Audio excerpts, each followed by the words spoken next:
Welcome to Turning the Page, a Lexington Public Library podcast. I'm Miriam Aderat. And I'm Erin West. If you love the library because of books, the programs, and the people behind both, then this is the podcast for you. And even if you don't, there's still fun to be had.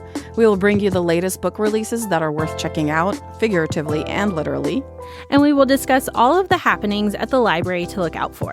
And of course, what would a library podcast be without a special guest? We will get to know some special authors that are making an impact on our local literary scene. Whether you're listening to us in your car while washing dishes or snuggled up with a warm drink, we are grateful for your time and hope you enjoy.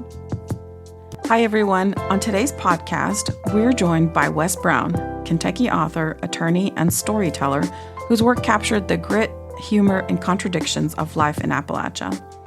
His debut novel, Hillbilly Hustle, won praise for its sharp voice, unforgettable characters, and fast-paced tale of a pizza shop owner who gets pulled deep into the world of illegal poker and small-time crime. Browne followed it with his newest book, They All Fall the Same, a powerful and propulsive story that blends suspense with a deep sense of place, continuing his reputation for writing fiction that is both entertaining and culturally resonant. His background as a practicing attorney gives his fiction the kind of authenticity and insight that keeps readers turning pages late into the night. We're excited to talk with him today about his writing journey, the influences behind his work, and the stories that define the modern Appalachian experience. Wes, welcome to the show. Thank you so much for joining us. Thank you, Mary. Awesome. We're so glad to have you here. Appreciate you coming. I know it's a busy time for you. So before we start in on your books, I wanted to talk a little bit about your background as an attorney. What first pushed you towards writing fiction, especially, while balancing a busy career like law? I wanted to be a writer from the time I was a little kid. I did not want to be an attorney. So attorney is your backup plan. Yes. In the third or fourth grade, I was not a really well-behaved kid. I was an ADHD kid. I'm an ADHD adult. Uh-huh. And I like to talk, and I acted out a little bit in school. And about third or fourth grade, they started to give us these writing assignments, and they would say, write a 200-word story. Mm-hmm. And I would write 2,000 words. And we were just like, what is happening? And my teachers started to use that as sort of a reward for good behavior is, mm-hmm. Hey, we'll give you a writing assignment. We'll let you read it. We'll, whatever. And so that was what I always wanted to do. Mm-hmm. And through school, I took on every writing class I could. I did every writing assignment I could. I went to a college in Michigan called the Albion College, and I took mm-hmm. every single creative writing class they offered. Mm-hmm. They didn't have a creative writing emphasis there. I went back recently, and they now do. Oh, cool. And I want to claim it because I know I did all the stuff that you had to do to have it. I wasn't a super great student. I was a pretty good student. Uh-huh. I was sort of a late bloomer as a student. And I got better and better in college. Yeah. And my parents said, writing's not exactly the most reliable source of income. Unfortunately, that's the advice that a lot of kids get these days. Well, and I didn't have the academic. It's true. It's hard to make a living as a writer. Yes. Most writers do have a day job. Even successful writers, people you know of as very successful, they make their living usually in some other way. Mm-hmm. And as I got closer to, graduation, my parents said, "What do you think about law school?" Mm. And I watched LA Law as a kid. This is dating me a little bit, and I was really interested in that. And they said, "You always took an interest in law." Mm-hmm. And my brother and sister are both doctors. Yeah. I was sort of third place as a lawyer. But anyway, I took the LSAT, and I got a good score, and my grades were good enough. And I got into the University of Kentucky College of Law. That's what brought me to Kentucky in 1996. Is Michigan home for you? I grew up in Michigan, about 15 miles north of Ann Arbor, in a town called Brighton. Mm-hmm. I went to undergrad at a college called Albion College, mm-hmm. and I went to Michigan State. Mm-hmm. It's a long story. I started at Albion, I finished there, and went to Michigan State in the middle. Then I went to UK. Makes basketball season usually really fun. Not so much this one, but a lot of the basketball seasons are really nice. Yeah. And I've been here ever since. But during my first year of law school, my 1L year, mm-hmm. I was resolute, I'm not going to give up being a writer. Okay. And during the summer break, I worked at the Buffalo Wild Wings on Broadway when it first opened as a server. Wow. I took tax law as a summer class because I knew I wouldn't be good at it, so I tried to isolate it, and I started to write my first novel. Nice. And that was because I determined I was not going to be dissuaded from my plan to be a writer just because my career was going to be in something else. Yeah. And of course, I didn't publish that book, and it took me, was 22. I published my first book at 46. It was not my first novel. I'd written a number of novels, tried to get an agent for all of them. At 46, I published Hillbilly Hustle with West Virginia University Press. I didn't want to self-publish. I really wanted a publisher, and I thought that I had something with that book, even though I wasn't able to get an agent for it. And friends of mine were with university presses, so I sent it to multiple. I sent it to University Press of Kentucky, and I also sent it to Ohio. I sent it to West Virginia. West Virginia had some great writers there that I really admired, and they had really good fiction. They took it, I think 6 days after I sent it. They offered me on it. And later I talked to the editor, and she said, we thought University Press of Kentucky would snap it up, and we were trying to beat them to it. And what I found out like 6 months later, after I'd already signed, was I had done something wrong in my application to University Press of Kentucky, and they said, we need you to resend this. We did not even consider this. I was like, I never had a shot even with them. But that's just on a little mistake, that's all. I want to think it was on their end, but I can't say that with any confidence. So your background as an attorney, how does that influence the conflicts, sort of the tension in your characters? Your characters are kind of like gritty. You know, both your novels have a little bit of grit. Hillbilly Hustle seems to have a little more comic relief, I guess you could say. But how does being attorney influence your writing or like your character building? It's funny you should ask that. It unwittingly, I wound up being a crime fiction writer because my background in the law and dealing with people who got in trouble became my strength.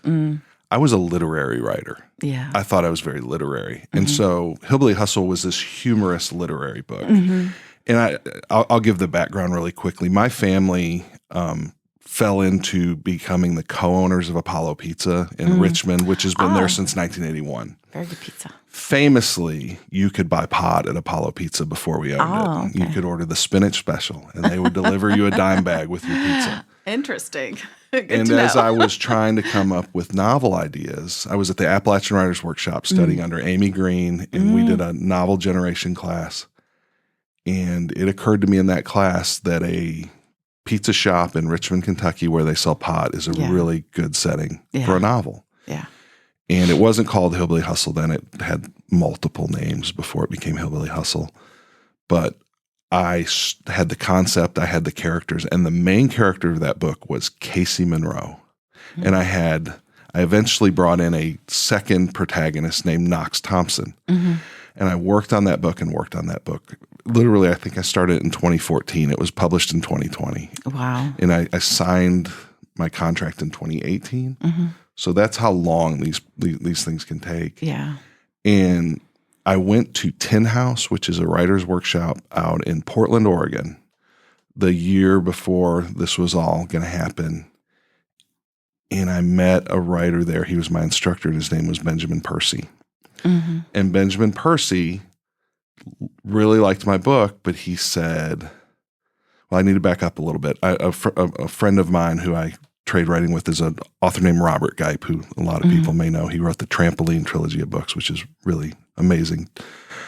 He kept telling me, Casey Monroe isn't as good as Knox Thompson and the other side. And I kept saying, so I need to work on Casey Monroe. So I would rewrite the Casey Monroe side of the book. Yeah. And then I got to Tin House, and Benjamin Percy was saying the same thing. And I said, so I need to work on Casey Monroe. And he said, no, you need to get rid of him.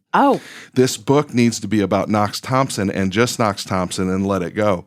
Casey Monroe is still in Hillbilly Hustle, and he's gender flipped and is a female character in the final version. Okay.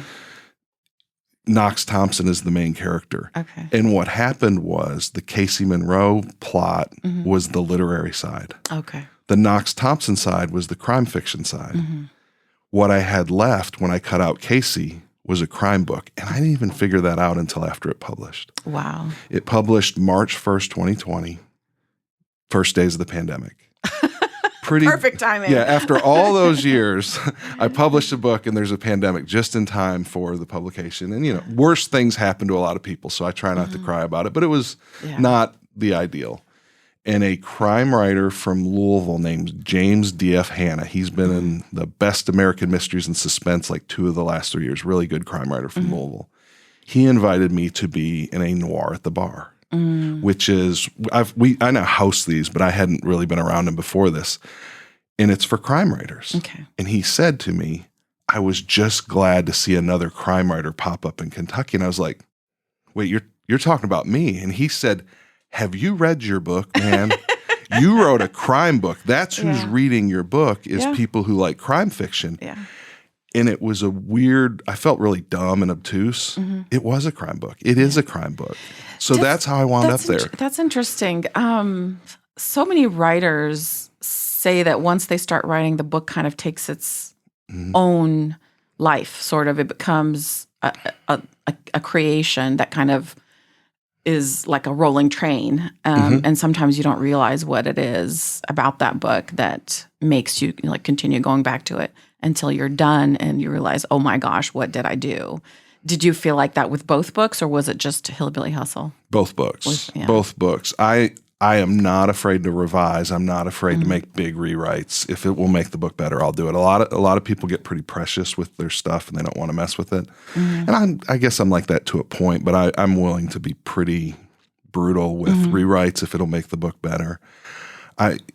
You mentioned I grew up in Michigan. I grew up kind of near where Elmore Leonard lived, about 30 miles from Elmore Leonard. Elmore Leonard talked about how he would push his characters out the door and see where they went.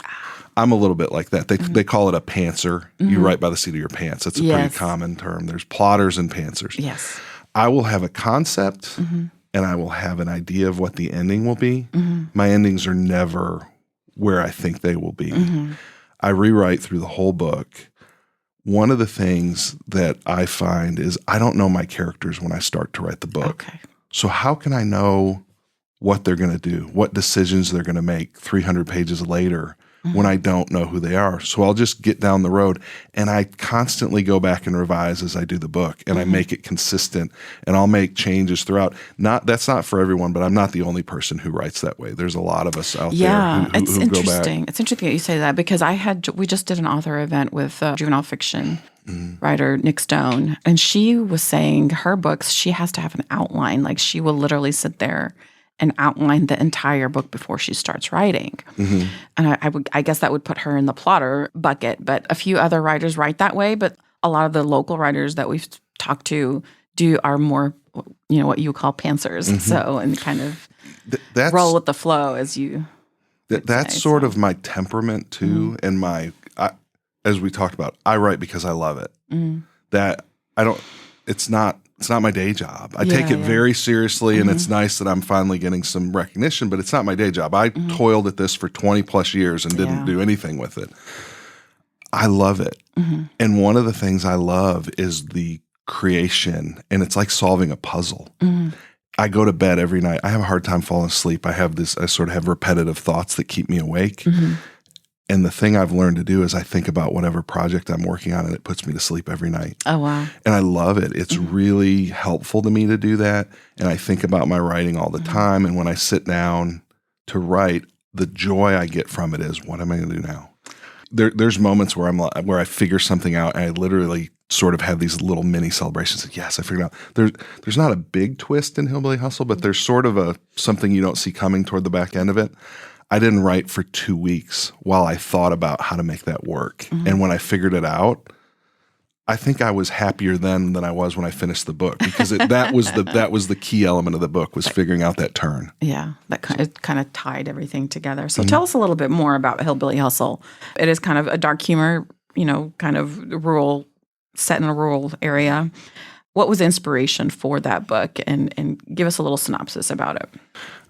I wanted to write about the real history of Apollo Pizza, but I didn't want to write the true history.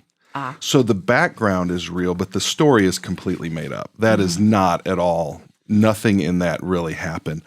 I'm a poker player, oddly enough, too. And I used to play a lot of these local backroom card games. And I played in the World Series of Poker 2007. I take it pretty seriously, but I would play all over the place. And I was at a poker game in Big Hill, Kentucky, which is in southern Madison County, almost touching up against Jackson County. There's a chiropractor in Berea who used to run a card game down there. And I played in it all the time. He was a really nice guy. And at one of those games, there was this young guy from Jackson County trying to recruit people to a game over there that was over the pool hall or I can't remember. I changed it up a little bit in the book. But I needed to have this reason why Knox Thompson got into dealing marijuana. And what I did, so I didn't go to that game, even though I was invited. And I got directions and all that, but the chiropractor came up to me and said, don't go to that game. You're going to get cheated or you're going to get robbed, but you're not going to come back from that game clean. He's like, that's not an above board game. You shouldn't go to it. I start Hillbilly Hustle by sending Knox Thompson to that game that I then imagined from there. When he gets there, he meets Burl Spoon, the marijuana kingpin who runs the game in my novel, and he wins big. And this is all in the first chapter. I'm sorry. This is a little spoiler, but it's not very far in. He wins big, and he finds out he is not coming back with that money. And the best deal they can offer to him is he can buy a pound of pot with his winnings if he'd like to do that. And that's how Knox Thompson I didn't call it Apollo Pizza. I thought I shouldn't come that close. So it's Porthos Pizza. If anyone knows who Porthos is, he's the heavy sort of comedic, comic relief of the Three Musketeers. Yeah. Anyway, he comes back and he starts dealing marijuana out of Porthos Pizza because not only is he trying to keep his pizza shop up, but his parents have fallen on hard times too, so he's supporting his parents. And he's been doing that by playing poker. Okay. But it's drying up, and he finds out that dealing marijuana is a lot more lucrative and easier than playing poker. And that's the whole setup for Hillbilly Hustle. Things do not go well for Knox Thompson from there. How captivating. Now, your second novel, They All Fall the Same, takes on similar themes, but it's very different in the writing. Reading They All Fall the Same, there is more literary elements to it. Why the shift? I was always sort of had a literary lean, but Hillbilly Hustle turned more humorous. And it's not like I'm averse to humor. If you're familiar with the site McSweeney's, which is all humor pieces, I used to publish in McSweeney's from time to time. It's not like I'm not a humor guy, but I wanted to write something a little more serious. I wanted to write something a little more literary. I also, in that in-between time before I published Hillbilly Hustle, started reading a lot of rural noir. And I really liked it. And I had a concept for a book of this drug kingpin who is on top of the world and runs a little fiefdom in a small town in Kentucky who has a really fast fall from his throne or whatever. Yeah. Everybody who was reading Hillbilly Hustle, I started They All Fall the Same before Hillbilly Hustle came out. Oh, really? I did. I had this thought that after all those years of not publishing a book, I didn't want to get afraid of my next book. So I thought if I write it before, then I won't have the pressure of whatever happens with Hillbilly Hustle on me. I didn't finish it, but I wrote a lot of it. Yeah. The beta readers, my editor, everybody around it loved Burl Spoon, the kingpin in Hillbilly Hustle. And at some point, it seemed silly to me to throw away that character who was a lot of people's favorite character when I'm going to write a book about a character like him. For marketing purposes, it actually made They All Fall the Same harder to publish. My agent said there's presses who are not going to want to pick up a book where this character is already in someone other press's book. Okay. Crooked Lane was okay with it, but some of the big New York publishers really liked it. Yeah. And that was one of their problems is their marketing arm said, yeah, we don't like to market a book that exists somewhere else. Oh, wow. I did it anyway. I'd already written it. I didn't know any better. If I had to go back and do it now, maybe I wouldn't. And the funny thing was, while I was writing it, the working title was Spoon. It was about Burl Spoon. And again, not to give away too much, this is not a pandemic book. Yeah. But part of it is set during the pandemic. It's the backdrop. Yeah. What happened was Hillbilly Hustle came out. pandemic happened. I couldn't go on book tour. I couldn't do any of those things that I'd sort of dreamed of my whole life. I was pretty depressed. We were all pretty depressed. It was a tough time. A few months in, I decided to take up Spoon again and finish it. And I was writing it contemporaneous with the time before the pandemic. And I figured out a way to make it work to write it contemporaneous with the time after the pandemic. So there's multiple acts. Each act takes place when I was writing the book. Yeah. And that's how it wound up being a book that's a little bit about the pandemic. I did get some pushback from some corners of people don't want to read about the pandemic. We're not doing pandemic books. My thought was, if no one is writing about the pandemic, or few people are writing about the pandemic, this book will be unique. And it's not really a pandemic-heavy book. Exactly. And it's not the only pandemic book. There are others out there. That's interesting that you mentioned that because, again, we recently had Angie Kim last summer, and her book, Happiness Falls, it does go through the pandemic as well, but it's not a character in the book. It's just a kind of a background. And I felt like with They All Fall the Same, it's part of their reality, but it's not like... It's not a book about the pandemic. And a lot of authors were afraid to write anything to do. They kind of just ignored it. It just didn't make sense, though. It was kind of the beauty to me of being someone who had a book with University Press that wasn't a huge book. And Hillbilly Hustle, it's funny. Someone said this to me. They said it had a long tail. Yeah, it got kind of kicked in the butt, but it had a long tail. And it has. It's kept selling over time.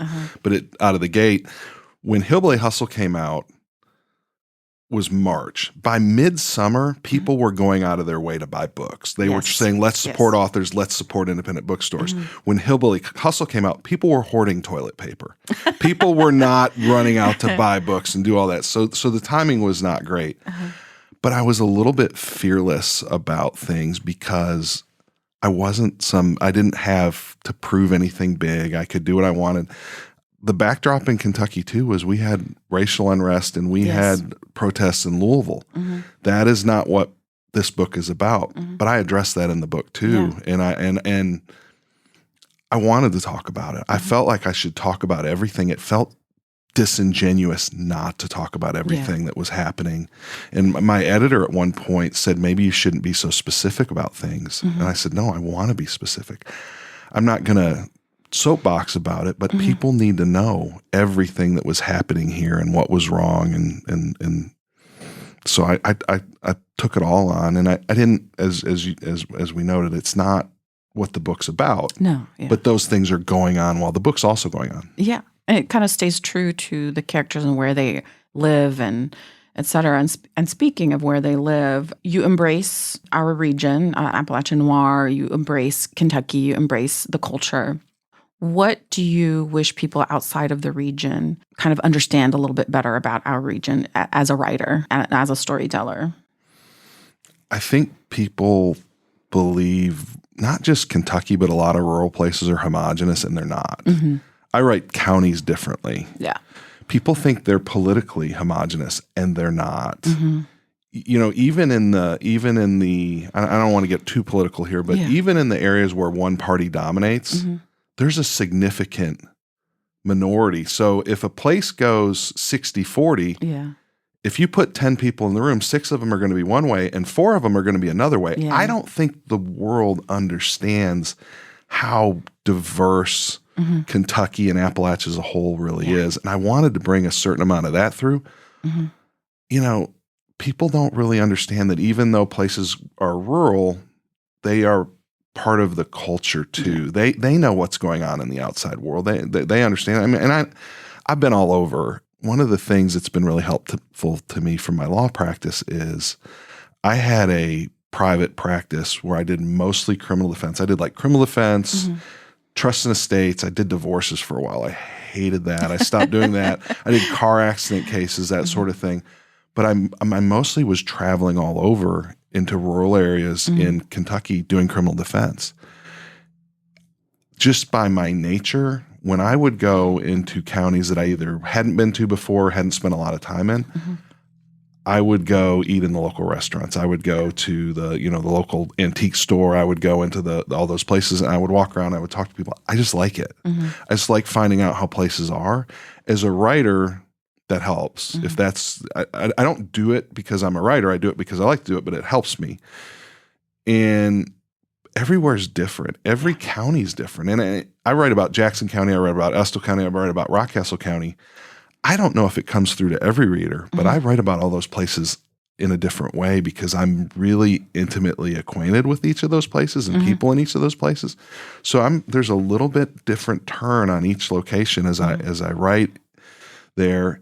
It's funny, when Hillbilly Hustle came out, I had this conversation. Silas House is a friend, but was a mentor to me, one of my first instructor at the Appalachian Writers Workshop in Hindman. And if you want to write and you live in Kentucky and you're not going to the Appalachian Writers Workshop, you need to look around and go. True story. There's so much good writing coming out of Hindman and those workshops. It's incredible. I got to teach there this past summer for the first time. I got to go back as a teacher, and it was as an instructor, whatever you want. And that was a really big deal for me to get to do that and to get to give back some to the place that built me to a great degree.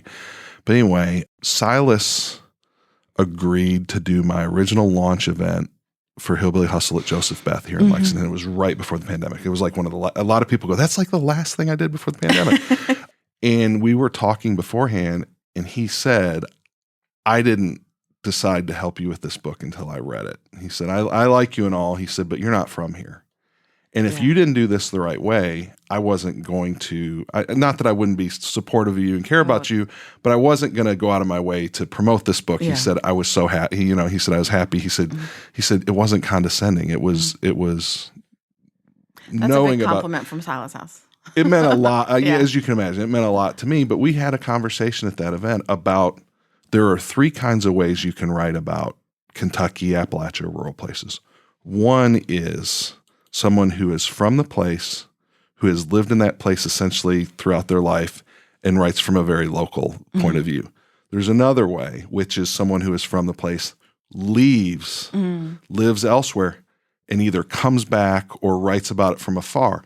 That perspective is different. Yeah. The third one, which is me, is someone who is not from here, who comes in and takes it all in a different way. My wife is from Lawrence County, Kentucky. I met her in my first year at law school. So I've been really immersed since 96 in an Appalachian family. So there were a lot of things. A lot of my friends are from rural places in Kentucky. So there was a certain immersion, but I don't see things in the way that people who were born and raised here see things. Silas sees things in a different way than I do. In the other category, all of those writing can tell a true story of a place, but they're all coming from a different perspective. Yeah. And I think, I can't be Silas House. Who can be Silas House? I can't get there. That's a really high bar, but he's going to write about things in a different way than I am. My perspective is going to be different, but I'm also going to see certain things in a way that he doesn't see them that I think can also be interesting. And he's going to see some things that I will never get because I wasn't born and raised. And there's a point at which I kind of was thinking about what am I going to write about after a while. I lived my whole adult life here, and everything I know as an adult is here. So this was really, at least to start, the only place I could figure out how to write about. Interesting. Was what I had lived and what I knew, and it was practicing law here.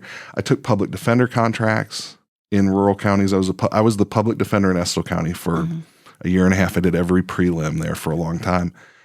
And I just would see things happen in Estill County that didn't happen in Madison County and Richmond and Berea. They were just different. And I use all of it. Wow. That's very, very interesting. I think as long as you treat that area with respect, I think is what, no matter where, your point of view is coming from, and it comes through into your writing. So what does your writing routine look like on a typical day? Do you write every day? Do you have like a set schedule? I don't. No, you just as it comes. Yeah, I've never been able to write on a set schedule. Calling it a routine is very generous. When I was writing Hillbilly Hustle, and even they all fall the same to some extent, my sons still lived in my house. They're older now. They're both in their 20s. I would wait till I might take a nap when I got home from work. So that I could stay up into the middle of the night after everyone was in bed so I could write on my own. It's a little easier now because my wife There's no lunches to make. There's no school runs to make. There's no.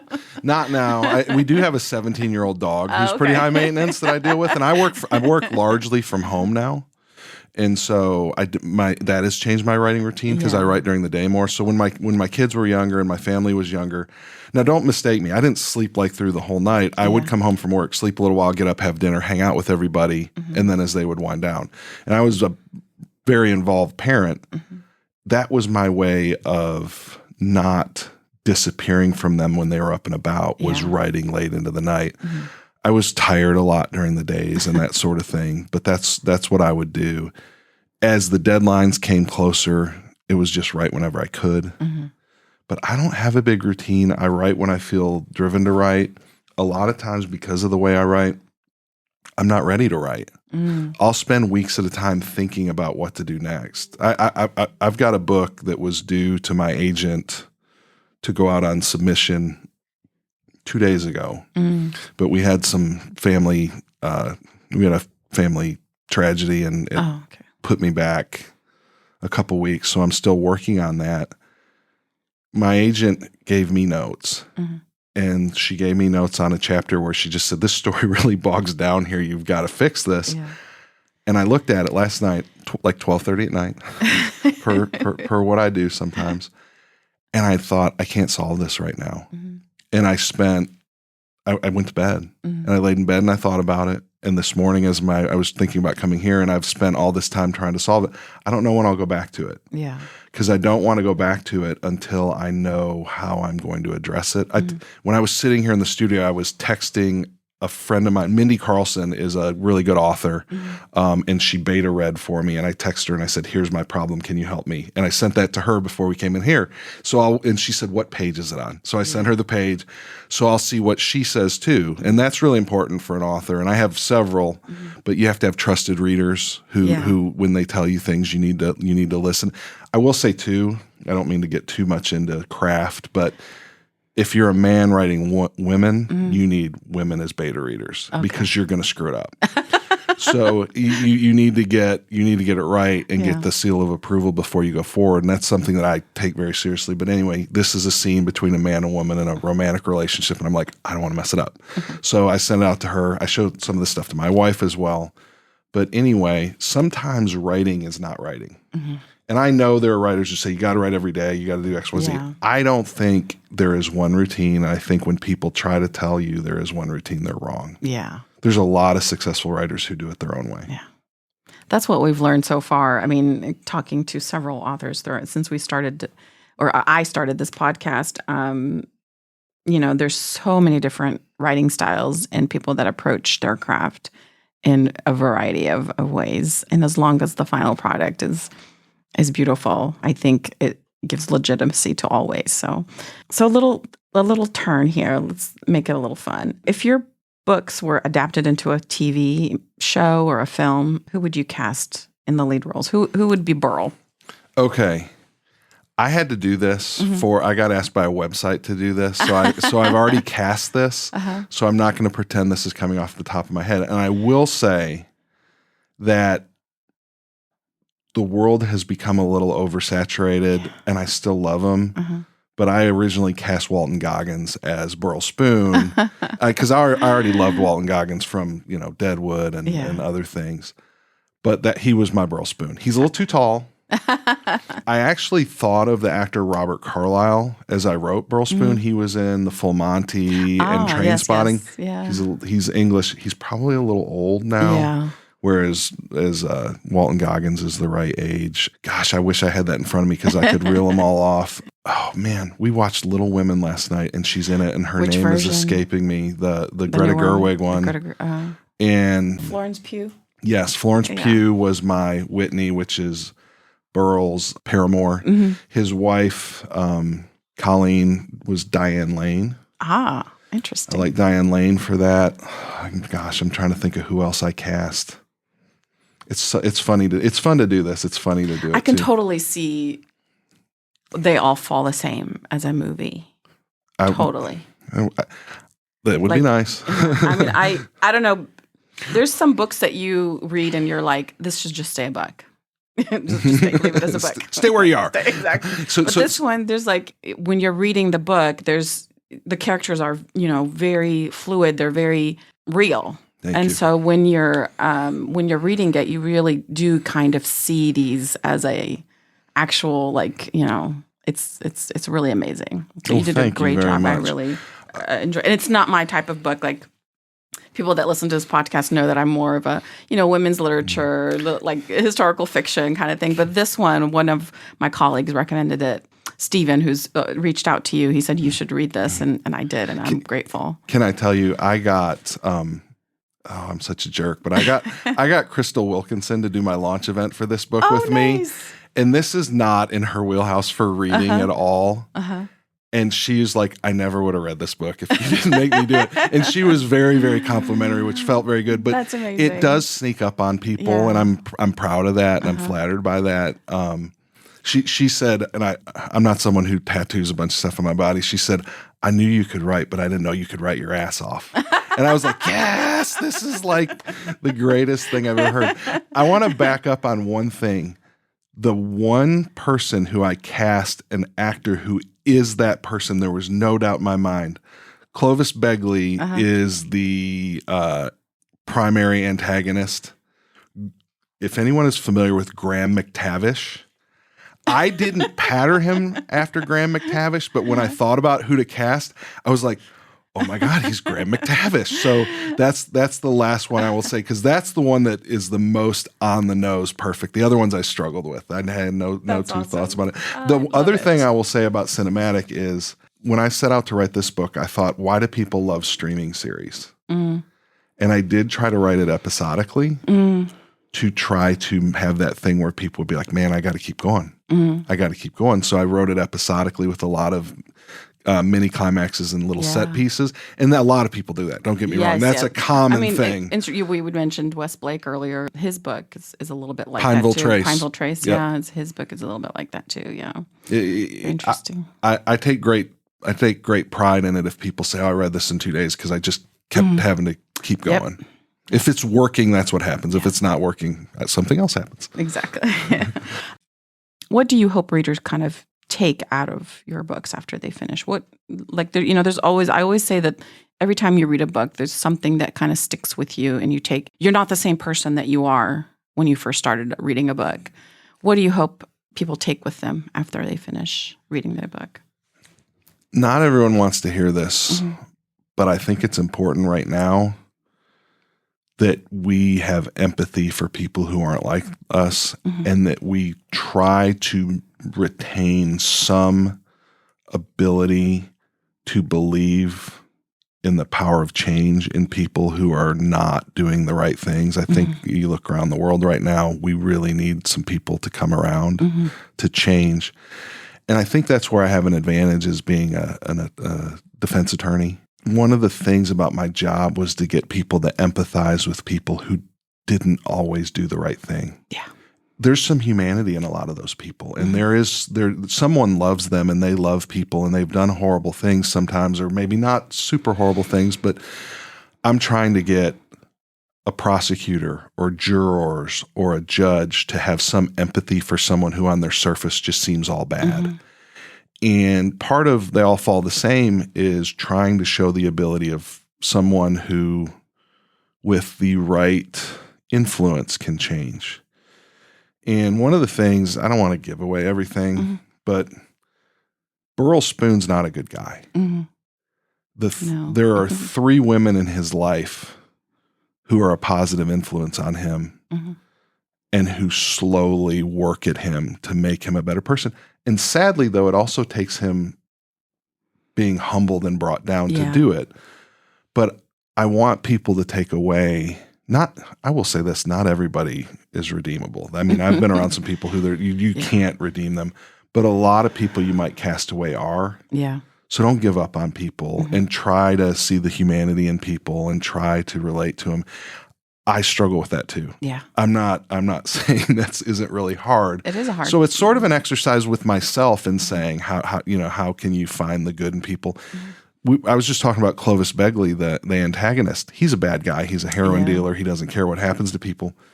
But I tried to give him some humanity too, because characters are more interesting if you can sympathize with them somewhat. And I will say the biggest cliche there is, but everyone is the protagonist in their own story. Yeah. Bad people think they're doing right very often. Yeah. Some of them know they aren't. Because they've justified it in their head. Yeah, they have. And that's what I want people to take away for the most part is, just look deeper. Think that's the beauty of reading books. Whatever format you read your books in, whatever genre, I think it teaches empathy. And I hope people that listen to this podcast and can take that. Well, to lighten it up a little bit, I'm going to try something new this year with the podcast. I'm going to start. Am I the first? You're the first. Yes, I like January. it. I like it. Rapid fire questions. I'm not that good at this, but let's do it. Coffee or tea? Tea, herbal. I'm not a big coffee or tea drinker. I book bands some. And I didn't do it today, but I usually do it. They drink throat coat herbal tea with slippery elm. That's the thing that is the one tea that I drink because it soothes your throat. And as we talked about earlier, I tend toward a scratchy throat. Writing early or late in the evening? Late. Late. Okay. Favorite spot to write in Kentucky? I was going to say Lexington, but let's make it Kentucky. In Lexington, we have a little place I can go on North Limestone where I like to write. In Madison County, in my basement, in my little basement office. A book you wish you could read again for the first time? Oh my gosh, that's really hard. I'm going to say this one because I said this yesterday to someone. There's a story collection called We Live in Water by Jess Walter that I loved so much. There's a bunch more books if I thought about it, but I'll throw that one out because that was the most front of mind. Yeah, a character that you relate to most from your books? That's hard. I mean, your characters are all drug dealers. I know they're not very good people. I write. I don't know. Oh, that's so hard. Let me. I'm struggling with that one. We'll skip that one. Favorite snack while you're writing? I eat a lot of gummy candy, unfortunately. That's a good snack. What's one thing you always edit out? I will do a search for the word that. There's I do a lot of extraneous that's that can go away, and I'll read the sentence, and if it reads great without that, I take that out. If Hillbilly Hustle had a theme song, what would it be? Something off Tyler Childers' first album.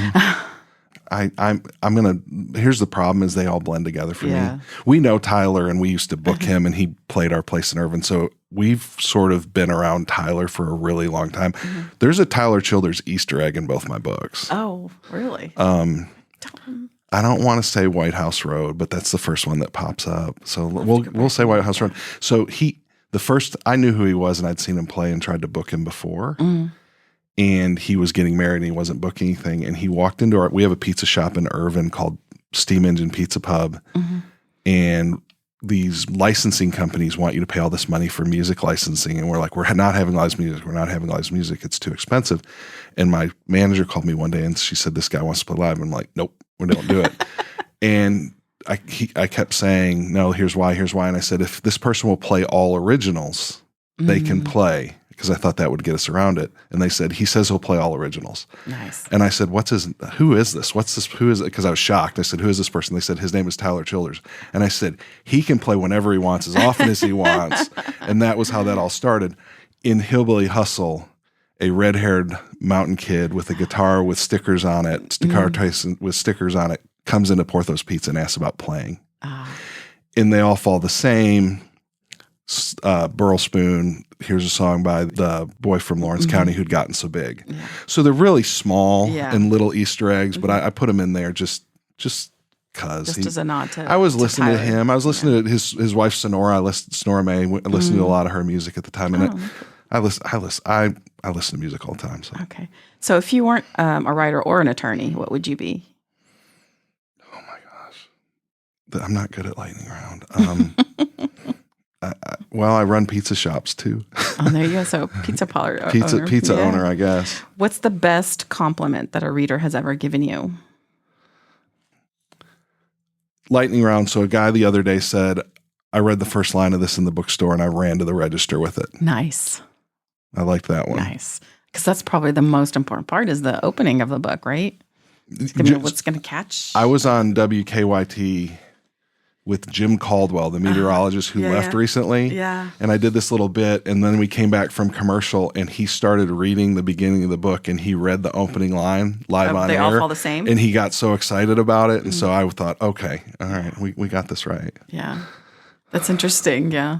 A lot of the local TV station news people are very avid readers. Yeah. One of my best plugs, Victor Puente, put this on his Facebook, and I watched my little sales shoot up the day after Victor Puente talked about it. And I know Victor, and he's awesome, and I really appreciated that. Good. Well, Wes, thank you so much for joining us on the podcast. It was a fun conversation. I really enjoyed it. Thank you, Miriam. Welcome. All right, well, that was a fun conversation with Wes. I really enjoyed talking to him and seeing both the similarities and the differences between him and the other authors that we've had before on the podcast. For sure, yeah. I liked your point, though, that a lot of the authors that we've interviewed, very local authors, that they are more right by the seat of their pants. Like they don't sit and plot it. They just let the story come to them. They let the characters inform what's going to happen. And I think that is a very cool feature, I think, of our local works. I think a lot of people that kind of aspire to be writers but are all kind of scared to write feel like they have to have the whole thing outlined, right at the get-go. But I think it's kind of very freeing to write in that way. So very cool, very cool. So what do we have coming out in January that I'm excited about? So there's a couple of novels that came out in January this month. One of them I think is already out, and the other one is about to be released later this month. And they've both had pretty big hits last year or maybe the year before. So Laura Dave, if you guys are familiar, she wrote the character Hannah Hall in the book The Last Thing He Told Me. She comes back with the same character in her new book called The First Time I Saw Him. And this is 5 years after her husband disappeared. And then her stepdaughter, Bailey, they've kind of settled into a life in California. And they've kind of forged a relationship with Bailey's grandfather, Nicholas, and are kind of putting the past behind them. Mm-hmm.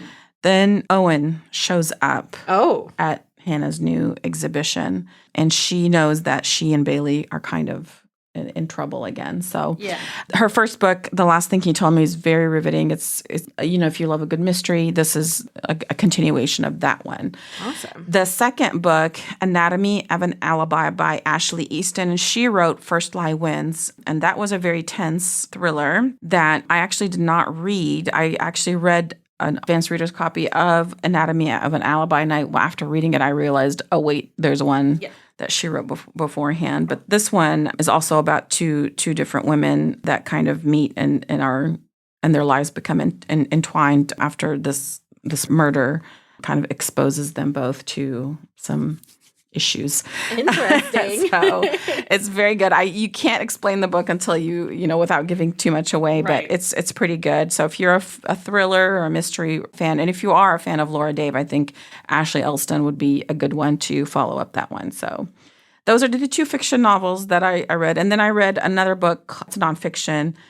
I love a good planning and productivity book. I just can't help it. Those are my weakness. There's a lot of them that are written that are just like, really, this is not good for, especially like a working mom with children to take care of and all that stuff. So this one's called Best Laid Plans, but it's kind of like a productivity and planning system that is very adaptable to the different seasons of life that you're in. So it was good. I really enjoyed it. It was a different perspective on planning and stuff. So it gives you perspective about sometimes you just need to let things go, drop things that aren't really serving you in order to be able to do the things that you really, really love. So that one was a pretty helpful book in the world of self-help. So I love that. Yeah.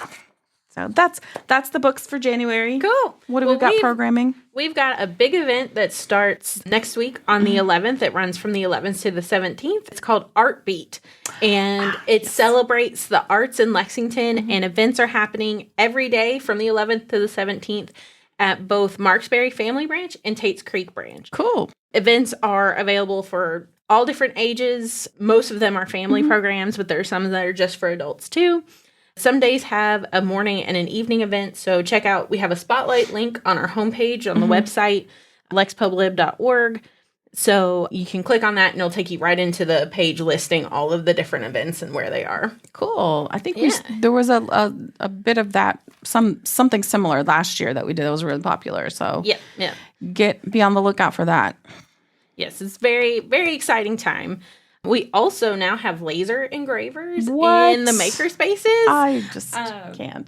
Makerspace. So cool. So cool. But we have classes on how to use them. And as I was putting this list together, I was like, well, that one's full. Well, that one's full. They fill up really fast. Yeah. There is one session that has all spots available because the registration doesn't open until January 10th at 11 a.m. because the session is on Saturday, January 24th at 11 a.m. And it fills up quickly, so register early if you want to learn how to use the laser engravers. Yeah, I mean, gosh, if I didn't work, I would probably be in that space all the time. Yes. Well, of course, Jamie works at Marksbury, so it's just like, hey, while you're there, can you do this for me? He makes something. He actually, for Christmas, made me a coaster on a slate piece with the laser engraver, and it's really cool. On slate? On slate. It can engrave on slate. Oh, wow. Yeah. Yeah, but it can do really any kind of material. So that's so cool. Yeah. So we have something cool coming up at Central on Saturday the 10th at 2 in the Farish Theater. It's an author talk and book signing of Paranormal Kentucky by Marie Mitchell and Mason Smith. That's asked for registration, but the Farish is a large venue, so you should be able to come if you like. Yeah, I mean, it can hold, I think, 120 or something like that. But yeah, I think registration is probably recommended just so that they know how many people. Yes, they like to have a head count. Yeah. There's a neat craft to go for celebrating Martin Luther King Jr. Day that you can pick up from Eastside on Thursday, January 15th. Just any time that they're open, you can go in. It's one kit per customer, but you can pick them up anywhere at Eastside Library that day. Cool. Something new to me that I think is just new in general is Classical Music Sunday at Central. It's the third Sunday of every month. There's going to be a classical music performance. We do jazz during the week, and we have the Southland Jamboree during winter. But this is something kind of neat. So if you're a fan of classical music, we're going to have Trio Risoluto at 2:30 on Sunday, January 18th at the Farish Theater. I love music in the library. Oh, it's so wonderful. They just go hand in hand. They do. The last kind of one I want to highlight is Animation Basics, Motion Made Easy, Saturday, January 31st at 10 in the morning. You're going to, at the digital studio, bring your drawings to life using Procreate and then use the studio's editing software to animate it and create a short loop with it. Cool. Yeah, and that one is for teens and adults. So 13 and up. That's amazing. That one does have registration just because spots in the studio are limited. Yeah. We only have a certain number of computers, so. Yeah. And then we do still have our regular monthly events. Beaumont has chair yoga on Saturdays, January 17th and 24th at 11 a.m. The Mystery Book Club meets actually tonight, Thursday, January 8th at 6. And they're reading Vera Wong's Guide to Snooping on a Dead Man by Jesse Q. Suetano. The Check Me Out Book Club meets at the Humane Society's Habicattery Room on January 15th at 6 p.m. They're reading A Harvest of Hearts by Andrea Eames. Bike Club this month has a theme of pizza and mocktails, and that meets at Northside on Sunday, January 18th at 2. And the Early Bird Book Club meets at Tate's Creek on Wednesday, January 21st at 9:30 a.m., and they're reading Frozen River by Ariel Lawson. And the Cult Classics Book Club meets at West 6th Brewing on Wednesday, January 21st at 6 p.m., and they're reading Dead Man Blues by S.D. House, who is also Silas House. That is a really good book, actually. His first kind of crime, murder, mystery book that we're very excited about. Yeah. That was, I know it's his foray into crime novel, but he did an amazing job at it. Yeah, I saw it as they're reading. I was like, ooh, that's going to be good. Yeah. The Latinx Voices Book Club for Spanish language books meets Thursday, January 22nd at Kentucky Native Cafe in the heated greenhouse in the winter at 4:30. That's a fun one. Yes. Yeah. And they're reading Lo que no tiene nombre by Piedad Bonnet. Hooked on Books' theme this month at Beaumont is graphic novels, comics, and manga. And that meets Saturday, January 24th at 3 at Beaumont. And then the Horror Movie Club, I decided to include the movie club, is meeting at Central in the theater Saturday, January 24th at 2. And they're watching The Shining, which is rated R, so be aware. Yes, rated R. So we've got all kinds of clubs, movies and books. Yes. Fun January. Yes, we've got a very busy, great January coming up. We hit the ground running. So join us. Remember, if you want that laser engraver, get in early. Yes. All right.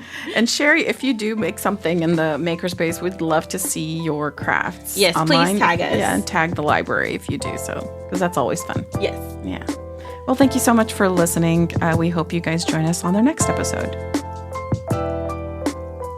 Thank you for tuning into Turning the Page. If you enjoyed listening, there will be more to come. So please give us a follow so that you don't miss the next episode. We're available on Apple Podcasts, Spotify, YouTube, and wherever you get your podcasts.